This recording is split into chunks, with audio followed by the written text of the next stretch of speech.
Best friend. We're going to talk about love today. I love my children. I love my job. I love my bank account. I love my car. See, it don't limitate nothing. It limit. Glory to God. It doesn't leave anything out.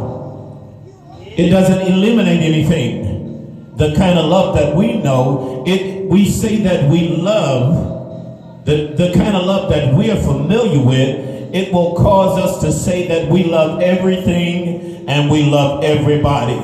But let's think about it for a few minutes. Let's think about it for a few minutes, because a lot of us don't really understand love. A lot of people don't really understand love. And let me tell you this, when I was married, when I was a married young man, a lot of people didn't understand me, and a lot of things that I said, I knew what I was saying, and I understood what I was saying, but a lot of people looked at me like I was a weirdo, like I didn't know what I was talking about, and like it wasn't natural or normal for me to say what I said. And a lot of people ridiculed me for that because of my thoughts, because of the level of knowledge that I had. I understood what I was doing, but a lot of people didn't understand what I was doing. A lot of people saw me and they saw what I was doing and they saw what I was all about, but they didn't understand how was it that I could do everything that I did for my wife, but yet I was not able to say that I love my wife.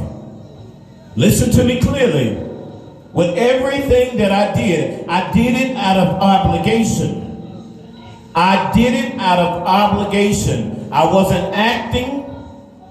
I wasn't putting on a front. But I did what I did out of responsibility. I felt like I had to protect her. I used to hear the things that she told me about how her family treated her, how her family treated her, like the black sheep of the family, like some of us will say.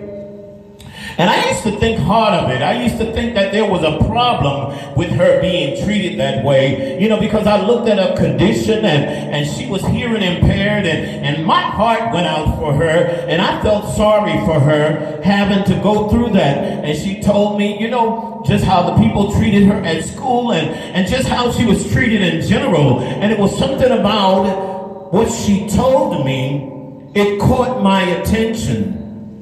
It held my attention, and I didn't think that she should be treated that way. I didn't like the way that it sounded. I know that I couldn't save the world, but I felt like I could save her from being treated that way. I didn't know what the future was going to hold for the way that I thought, but this is what I thought. This is how I felt. But I never was able to verbally say, I love you.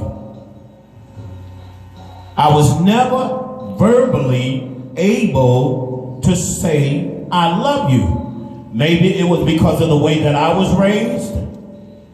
Sometimes we raise our children and we eliminate love. Sometimes we raise our children and our children don't feel the love. Sometimes we don't take time out to teach our children what love is really about. What kind of love do you really need to have, or what kind of love do you really need to display? And see, something I learned about love, it has to be taught. You have to teach your children. You have to teach your daughter. You have to teach your son. I'm talking about according to the Bible. Some things have to be taught. They don't just come naturally. It's not just natural. They're not born naturally with the ability to love. I know that sounds strange, but it's true. The Bible says that the older women are supposed to teach the young women how to love their husbands. Huh? So you're telling me you got to teach a man and a woman how to love their companion. You have to teach them. You have to teach them.